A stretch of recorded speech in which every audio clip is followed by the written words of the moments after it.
Hello everyone, welcome to sci generation. आज हम लोग इनब्रीडिंग मेथड और सेलेक्टिव इनब्रीडिंग मेथड के बारे में बात कर रहे हैं। पिछले कुछ प्रीवियस ईयर्स में नेट में इस तरह के क्वेश्चन पूछे गए हैं जो कि इनब्रीडिंग और सेलेक्टिव इनब्रीडिंग से रिलेटेड थे। सो इसलिए आज मैं इस टॉपिक को यहाँ पर डिस्कस कर रही हूँ। देखिए, इनब्रीडिंग मेथड जो होता है और सेलेक्टिव इनब्रीडिंग मेथड, ये दोनों ही जो होता है एनिमल स्टडी मेथड होता है। मतलब इन मेथड्स के थ्रू हम लोग एनिमल की स्टडी करते हैं, उनके हेरिडिटी, उनके बिहेवियर और उनके रिस्पॉन्सेस की स्टडी करते हैं। इन ब्रीडिंग मेथड में एक ही फैमिली के एनिमल्स को लेकर के उनके बीच आपस में ब्रीडिंग कराई जाती है।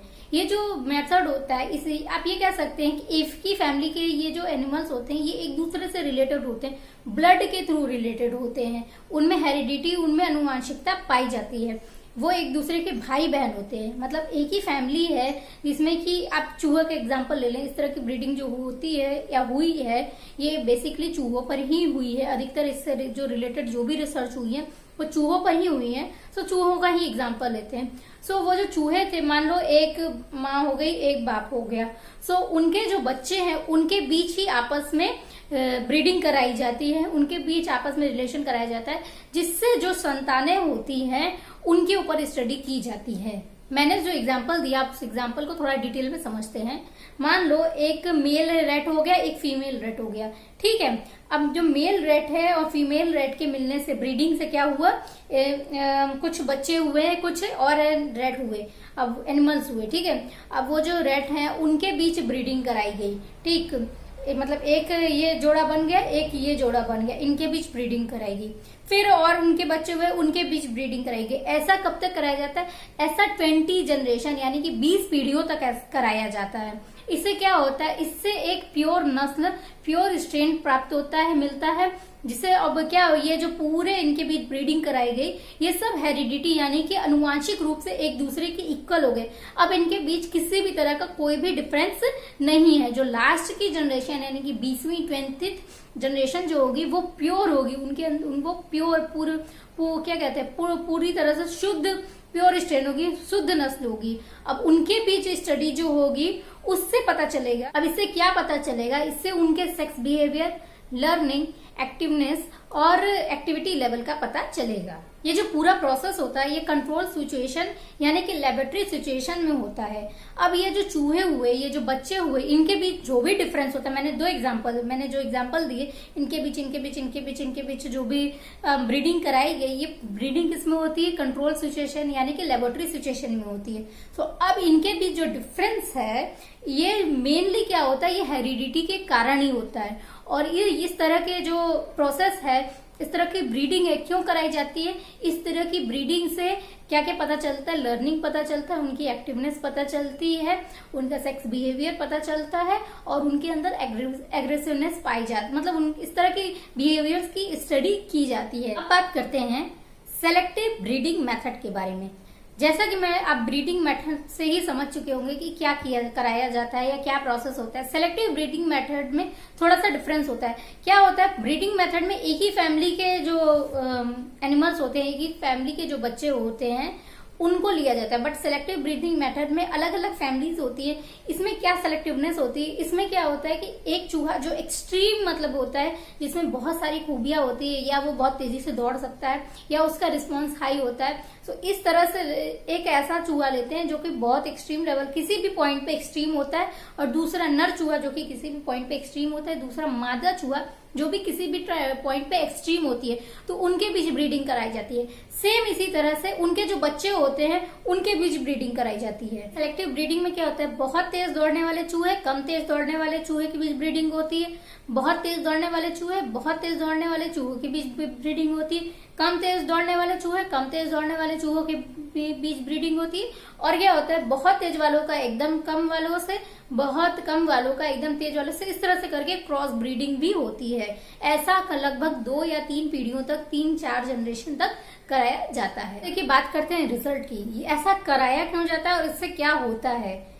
इस तरह की प्रोसेस से जो भी पीढ़ियां मिलती हैं उनके बीच हेरिडिटी देखी जाती है, उनके बीच आनुवंशिकता देखी जाती है। रिसर्चर्स ने ऐसा पाया है कि जैसे जैसे हेरिडिटी बढ़ती जाती है, उनकी पीढ़ियां प्योर होती जाती हैं, शुद्ध होती जाती हैं, मतलब स्ट्रांग होती जाती हैं, जितनी ज्यादा टाइम की मतलब जितना ज्यादा जनरेशन बढ़ती जाती है, उनकी बात कर रही हूँ। सो एट द एंड में क्या होता है कि इनके बीच बहुत ज्यादा डिफरेंस पाया जाता है। मतलब मैंने आपको 4 एग्जाम्पल दिए, बहुत तेज, बहुत तेज, कम तेज, कम तेज, बहुत तेज, कम तेज, इस तरह के एग्जाम्पल दिए। तो इनके जो 4 मैंने आपको एग्जाम्पल दिए, जब भी इनका मतलब 7 या 8 या जितना ज्यादा हेरिडिटी होगी, जितनी ज्यादा ये जनरेशन आगे बढ़ेंगी, उनके बीच उतनी शुद्धता आएगी। तो ये जो डिफरेंस होता है, अब इसका ये जो हेरिडिटी के रूप में, आनुवंशिक रूप में जो डिफरेंस होता है, ये पाया जाता है कि एट द एंड एक दूसरे, ये सब पूरी तरह से डिफरेंट हो जाते हैं, एक दूसरे से अलग हो जाते हैं। अब जो बहुत तेज थे वो एकदम एक्सट्रीम होते हैं। वो उनको जब प्रॉब्लम सॉल्विंग में, आपको वो मेज लर्निंग याद होगी जिसमें चूहे दौड़ते हैं, वो बहुत एक्सट्रीम होते हैं, बहुत जल्दी जल्दी गोल तक पहुंच जाते हैं। बट जो एकदम स्लो थे, जो कि कम तेज वालों के बीच, जिनके के बीच ब्रीडिंग कराई गई, उनमें क्या पाया गया, उनमें एकदम मतलब वो एकदम मंद बुद्धि हो गए। उनके पास उतना मेज तक दौड़ने, उस भूलभुलैया को कंप्लीट करने का उतना बुद्धि, उतना डेवलपमेंट हुआ ही नहीं। सो अगर आप कंपैरिजन करें तो जो बहुत तेज थे वो अब एक्सट्रीम लेवल पे हैं, मान लो 10 लेवल पे हैं।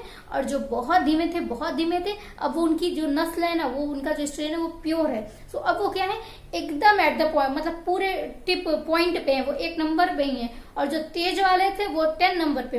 अब जो बीच की बात है, बाकी जो जो लोगों के मतलब जो चूहों के बीच में ब्रीडिंग हुई थी, वो 2nd number, 3rd number, 4 number किसी भी पॉइंट पर हो सकते हैं। एक कंपैरेटिव स्टडी है थॉमसन की, जिसमें उन्होंने 2 तरह के चूहे लिए।